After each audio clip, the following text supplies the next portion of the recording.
Hello mga kalingap, magtanong sa ating lahat kung saan mo tayong bansa naroon. Ngayong araw guys, mag-reaction tayong video sa video ni Sir Sam.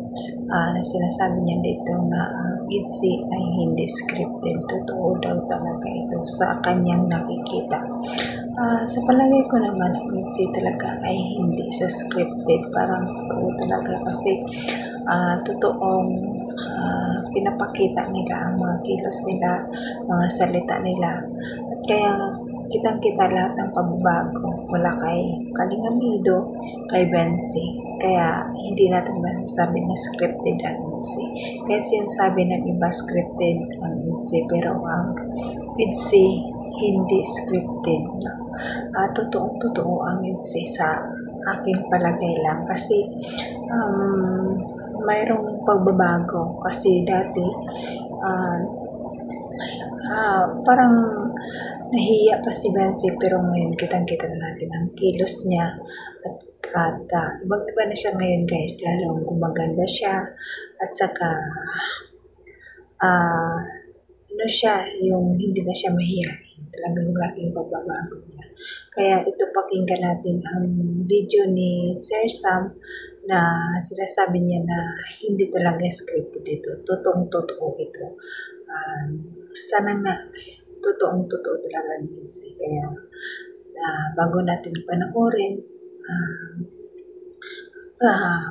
huwag natin kalimutan i-subscribe naman ang Kalingap Bal Santos Matubang at Igna Vlog, Kalingap Vlog, Kalingap Edo, Jack Papi Matubang, Kalingap Team, Kalingap Supporters, charity vloggers natin sa buong mundo na tumutulong sa ating kababayang mahirap. Nandiyan din po ang K-Boys, Rectors, at ang grupo namin sa KSSG, supportaran nyo rin guys.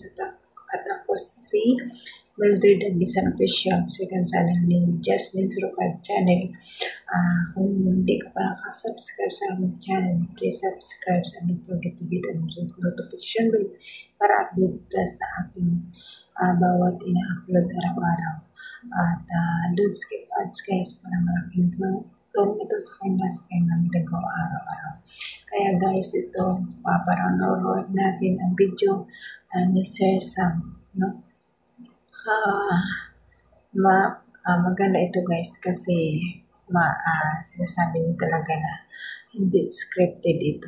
Totoo ito. Tara guys, let's go. 1, 2, 3, go!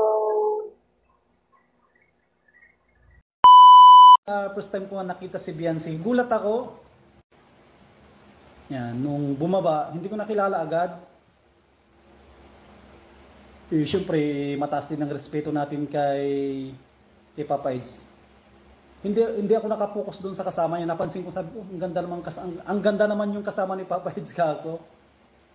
Tapos nung nagsakay sa likod, sabi ko parang kilala ko ito. Tinanggal ko yung sunglass ko. Tapos si Papa Is na ang nagsabi na una. Yan, shoutout kay Lin Pipito OFW. Yan. Nung pagtanggal ko ng sunglass ko, sabi ni Papa Is, inunahan niya na ako kasi talagang siguro siyempre parang makikipagmartis ako na sino yung kasama ni Papa Is. Yan, pagtanggal ko ng sunglass ko, tapos, Kuya Sam, kilala mo yung kasama ko? Sabi niya. Nung tinignan ko, parang kilala ko to Sabi ko, parang si Beyonce ito si Beyonce, mahihain din. Nagtawa lang. Tapos, habang nagdadrive ako, nag-iisip ako na akala ko ano lang to, love team lang. Akala ko for entertainment lang. Yun pala ay totoo. Totoo pala. Hindi ako sigurado noon kung sila na, pero nung pauwi na kami, doon ko na nasigurado na yun na yun. Yan, ano ko na isip ko na kung pala hindi na to scripted. Totoo na ito. Yan. So, ayan guys, napanood yun ang video. sinasabi niya talaga dito scripted, no? Kasi kitang-kita niya sa dalawang mata niya kung ano talaga sila katotoo. Talagang totoo sila, no? Ayan guys, dito na lang ang aking video. Sana hindi na kayong mag-isip na scripted ang minsan. Siguro may part na scripted, pero sa mga kilos nila at sa mga ginagawa, mga salita nila, hindi yung scripted, totoo talaga. Iba kasi ang scripted eh. Mayroong binabasa yun na papel, na envelope na may nakasulat. Pero yung sa kanila, yung sila lang, hindi yung scripted. Siguro ang scripted na sinasabi yung si Kalinga Prab na halimbawa sa ganitong lugar, ganito ang gagawin nyo, dito kayo, halimbawa yung kumakain sila,